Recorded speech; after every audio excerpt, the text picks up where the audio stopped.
এখন পর্যন্ত যারা উপদেষ্টা আছেন তারা হয়তো বুঝতে পারছেন না। আমরা চাই না দেশের জনগণ রাস্তায় নেমে তাদেরকে বুঝিয়ে দেয় যৌক্তিক সময় কোনটা। তবে কিন্তু হঠাৎ করে বলা হয়নি।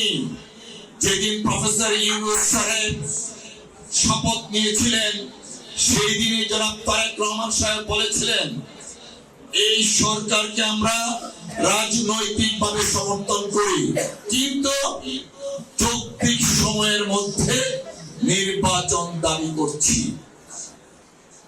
যৌক্তিক সময়ের অর্থটা এখন পর্যন্ত যারা উপদেষ্টা আছেন তারা হয়তো বুঝতে পারছেন না। আমরা চাই না দেশের জনগণ রাস্তায় নেমে তাদেরকে বুঝিয়ে দেয় যৌক্তিক সময় কোনটা। কারণ উপদেষ্টাদের মধ্যে আছেন তো 1991 এর ইলেকশনে একজন 250 ভোট পেয়েছিলেন। অতএব তারা ইলেকশনটা দিতে কেন ভয় পান বা দেরি করেন দেশের মানুষ কিন্তু বুঝতে পারছে।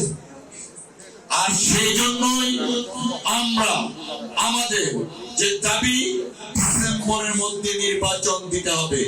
আমি আইনজীবী সমাজের প্রতি অনুরোধ জানাবো 2006 সন থেকে জরুরি অবস্থা জারির পর থেকে আমরা আইনজীবী সমাজ বিরামহীন ভাবে দেশে আইনের শাসন কায়েম করার জন্য দেশনেত্রী বেগম খালেদা জিয়ার মুক্তি তথা জনাব তারেক রহমান সাহেবের স্বদেশ প্রত্যাবর্তন এবং আপনার আমাদের সকলের এই দেশকে করতে গেলে সকলের অংশগ্রহণের মাধ্যমে আগামীর যে সংসদ নির্বাচন আসছে সেই সংসদ নির্বাচনের জন্য প্রস্তুতি নেই এবং আইনজীবী সমাজ সেই ক্ষেত্রে অগ্রণী ভূমিকা পালন করবে সততা, দেশপ্রেম এবং ডিসিপ্লিনের মাধ্যমে। সকলের প্রতি কৃতজ্ঞতা।